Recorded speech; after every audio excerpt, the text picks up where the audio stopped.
Apa itu STMD 638? STMD 638 merupakan standar yang digunakan untuk mengukur sifat mekanis bahan plastik seperti kekuatan tarik, kuat lentur, dan keuletan.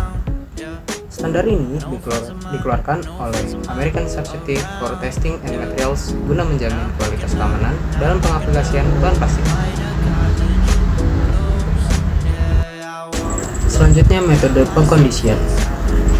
Sebelum dilakukan pengujian, spesimen dikondisikan pada suhu ruang, yaitu berkisar antara 23 hingga 25 derajat Celcius, dan kelembapan relatif sebesar 50% yang harus ditekan. Prosedur conditioning dilakukan untuk memastikan konsistensi hasil pengujian. Spesimen uji yang digunakan dalam STM D638 adalah spesimen dengan bentuk dogboard. Terdapat 4 tipe dengan ukuran dimensi yang berbeda, di mana tipe 1 memiliki lebar badan sebesar 13 mm, lebar kepala 19 mm, dengan panjang badan 57 mm, dan panjang kepala 32,9 mm, dan panjang total 165 mm, dengan tebal 3,2 mm. Kemudian, tipe 2 memiliki lebar badan 6 mm, lebar kepala 19 mm, panjang badan 57 mm, panjang kepala 32,9 mm, dan panjang total 183 mm dengan ketebalan 3,2 mm. Selanjutnya, spesimen uji tipe 3.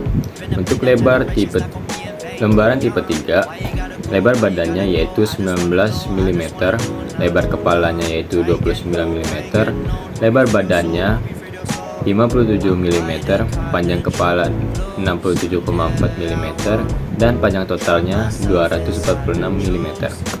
Selanjutnya, spesimen uji tipe 4. Untuk lembaran tipe 4, lebar badannya yaitu 6 mm, lebar kepalanya yaitu 19 mm, lebar badannya yaitu 65 mm, dan panjang totalnya yaitu 120 mm. Berikutnya ada beberapa alat uji yang biasa digunakan untuk tensile test dengan standar ASTM D638. Yang pertama yaitu SALW PC Auto Tensile Tester. Yang kedua, Tensile Strength Tester UT3700. Yang ketiga, Tensile Strength Tester 3500. Yang keempat, Tensile Strength Tester UT3200. Dan yang kelima yang sering dipakai di metode ini yaitu Universal Testing Machine atau UTM. Nah, selanjutnya ada sistem kerjanya nih. Pengujian tarik ini menggunakan mesin uji UTM atau Universal Testing Machine dengan sel beban 30 kN, spesimen yang dikeringkan pada 40 derajat Celcius sebelum diuji pada suhu kamar. Pengujian ini dilakukan dengan kecepatan 5 mm per menit dan 2 mm per menit sesuai standarnya ASTM D638 dan ASTM D3039, meskipun tidak menggunakan extensometer karena sampelnya rapuh. Penguji ini memperoleh data tegangan regangan untuk mendapatkan nilai perpanjangan putus, kekuatan tarik ultimate, dan modulus elastis.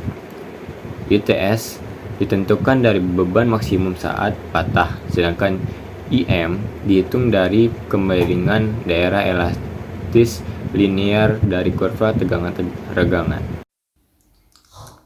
Nah, spesimen ujinya berbahan dasar yaitu pelet PLA. Pelet PLA memiliki metal flow rate sekitaran 7 sampai dengan 9 gram per 10 menitnya. Dan juga memiliki melting point sekitaran 165 sampai dengan 180 derajat Celcius. Nah, sebelum diproduksi, pelet PLA dikondisikan sekitaran 70 derajat Celcius yang bertujuan untuk memproduksi si filamen PLA-nya. Nah, sebelum diproduksi, si pelet PLA-nya ini akan diekstrusi untuk menghasilkan atau memproduksi filamen PLA.